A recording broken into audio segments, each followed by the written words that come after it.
visual motion perception. Movement of an object across your visual field, such as a person walking by, creates movement in the retinal image, provided that your eyes do not follow the moving person. Retinal movement carries a lot of information, so even the simplest sighted animals have an ability to sense it. Information from retinal motion can be used for figure ground segregation, which shapes and objects that are camouflaged while static and therefore invisible can be segregated from their background as soon as they move on the basis of the relative motion. Prey animals such as small lizards and rodents move in short, rapid bursts of activity in order to minimize the time that they are visible to predators in this way. There is also three-dimensional structure. When any solid object moves, the retinal images of its various parts move relative to each other. For example, when you view a rotating globe, surface markings near the equator move across your field of view more rapidly than the markings near the poles. There is also highly structured variation in direction. The changes in speed and direction carry detailed information about the three-dimensional structure and distance of the shape, which is similar in certain respects to the depth information contained in static texture gradients that has previously been discussed. There is also social communication. Movement is a significant component of human nonverbal communication, especially in terms of body language, in terms of gestures, dynamic facial expressions, and whole body movements. Lip movements and tongue movements are surprisingly important for verbal communication. And there is also visual guidance of action. As we move about the world, image detail flows across the retina. The pattern of optic flow can be used in order to estimate the speed and direction of self-motion. For example, as you drive down a road or run down a road, for example, you may focus on the horizon. Image details from road markings, signposts, and pedestrians appear at the horizon and move through your field of view, or field of view as we would call it, in order to create an expanding flow field. The rate of flow provides information on your speed, and the focus of expansion indicates your heading direction. The importance of visual motion is dramatically illustrated by an unfortunate woman who lost the ability to sense motion following brain damage. She had difficulty, for example, in pouring tea or coffee into a cup because the fluid appeared to be frozen, like a glacier. She found face-to-face conversations difficult because she could not see the movements of the speaker's face and mouth. Crowded rooms or streets made her feel unwell because people were suddenly here or there, but I have not seen them moving. This problem was particularly acute when attempting to cross a road with moving traffic, although she had no difficulty in actually identifying the cars. Now, of course, we have motion detector, a neuron in the visual system that responds more strongly to retinal image motion in one direction than to motion in the opposite direction.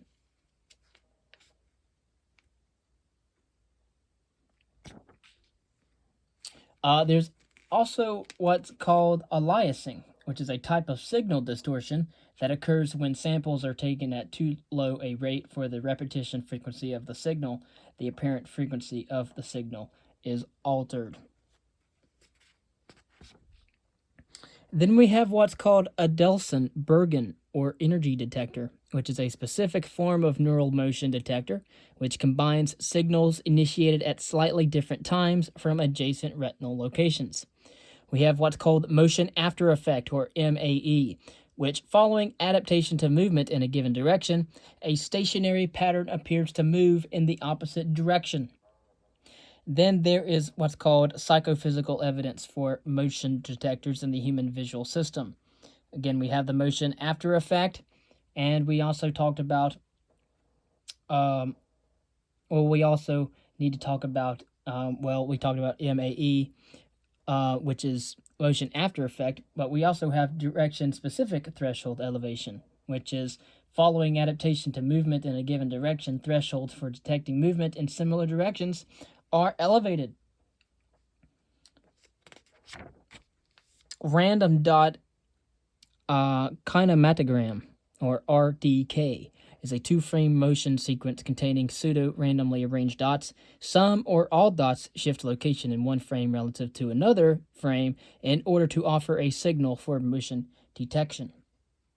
Okay, so you can have a two-frame random dot kinematogram, the arrangement of dots in the two frames, for example, is identical, except that all the dots in frame 2 are shifted leftward by 2 dots widths relative to frame 1.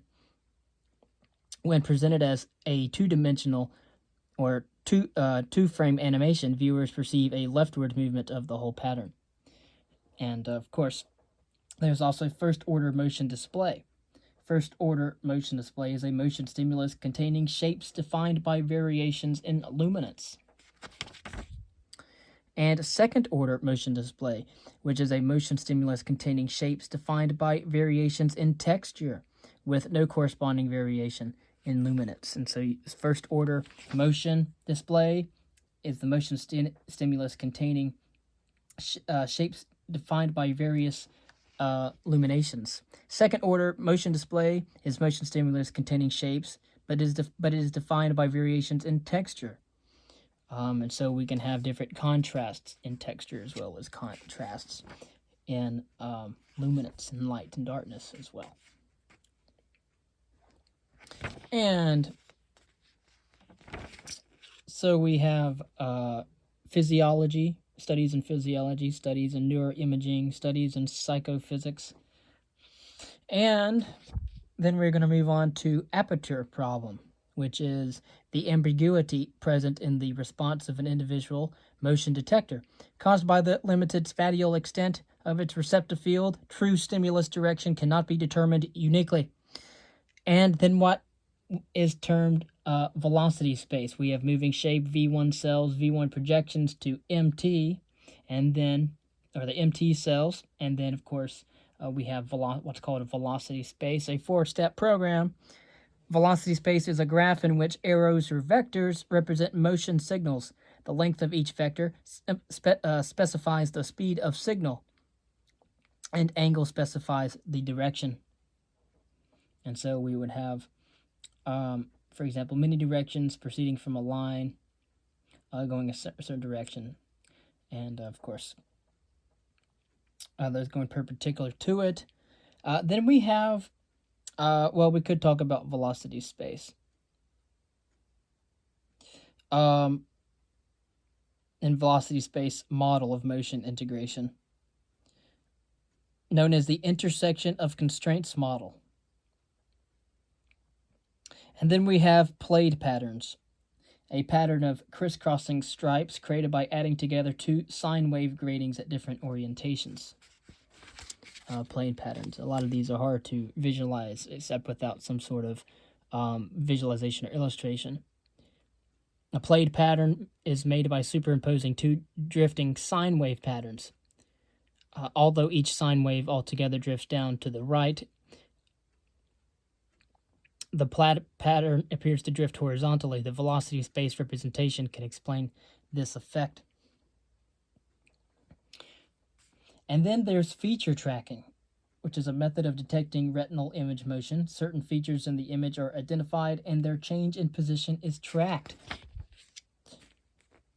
Speed estimation, motion streaks, interpreting motion, us as objects that move and dealing with other moving objects, dealing with pursuit eye movements,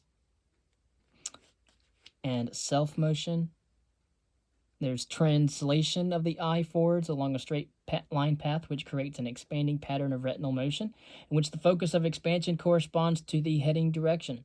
And then there is rotation of the eye about an external center of rotation, which produces an internal complex pattern of retinal motion, which may not have a focus of expansion.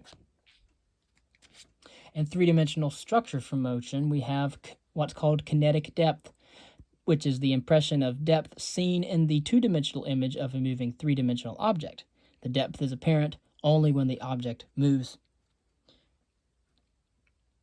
And then there is social intent and agency in biological motion.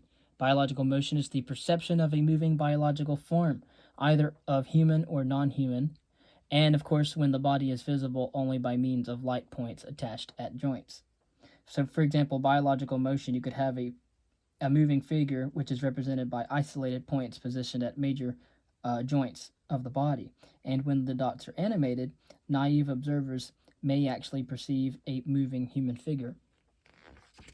Of course, we have transformation, apparent motions, and of course causality. One cannot not talk about causality and agency. Perception of causality in dynamic images seems to be fast, automatic, and tuned to the precise timing and distance relationships in the display, consistent with processing by networks of stimulus-tuned neurons.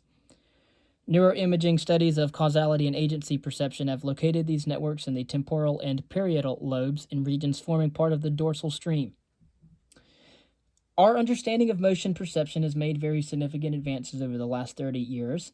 At a neural level, there is a general consensus that the major processing system for motion runs from cortical area V1 through area MT and onto MST and STS, the dorsal route discussed earlier.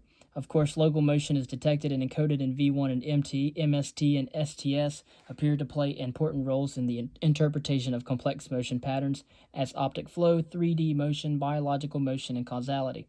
There are extensive interactions with neurons that code spatial form. Psychophysical and computational research has placed this neural processing in a functional context, emphasizing the use of image motion in computations of scene layout, object shape, and social intent. And concerning the detection of movement, there is ample evidence that many organisms detect retinal motion using specialized neural circuits called motion detectors. Psychophysical evidence for neural motion detectors in the human visual systems comes from studies of the motion after effect, direction-specific threshold elevation, and the random dot kinematograms, which we've discussed. Detector outputs are ambiguous due to the aperture problem, which can be solved by integrating across the outputs of motion detectors and by tracking spatial features in moving patterns. We still, however, do not know how speed is estimated by the visual system.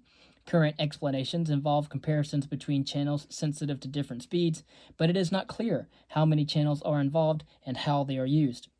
And so we don't know how speed is estimated by the visual system of the human body. We have interpreting motion. The outflow signals which drive eye movements are used in order to attribute retinal motion signals to eye movements rather than to external motion.